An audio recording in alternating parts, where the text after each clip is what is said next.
Pasta Puttanesca. Let's hit the pantry and get what we need. First up, canned tomatoes to make my sauce. I'm gonna use spaghetti for this. So I've got a pot of water boiling here. I'm gonna add to it some salt, a full palmful. Then my pasta. I think I ever met a carb I didn't like. Some more pantry pulls for this recipe. Anchovies, olives. So olives are always in pasta puttanesca. And out of the fridge, I'm gonna grab my capers.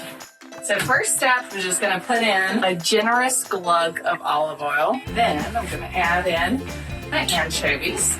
And you can add the anchovy oil as well if you like. Anchovies just kind of like melt into the oil. Listen to that sizzle. Now it's time for some garlic. So I'm just gonna do a rough chop on this garlic into the pan. Those anchovies are starting to dissolve. Our shred pepper up here. I like a little spice in this. I feel like a little heat in this family. Give it a stir. Now, once the garlic goes in, I like to turn the heat down to low so that it doesn't burn. I've got a can of whole tomatoes. Put them into a bowl and crush them up by hand. And now the tomatoes go in.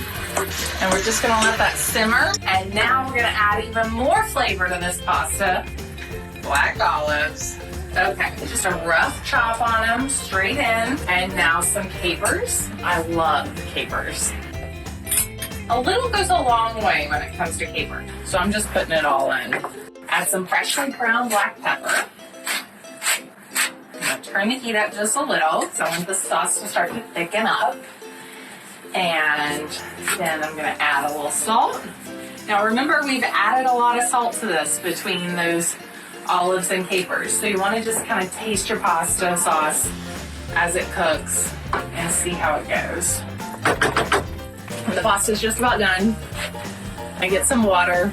The water actually will help to thicken your sauce because there's pasta starch in there. Now I'm gonna drain that pasta. I'm gonna get a facial from all the steam straight in there. I cannot wait to eat this. I'm gonna add in my parsley for one last toss.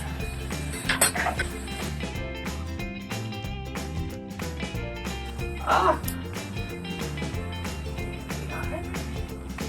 Nice little pantry pull. I love pasta.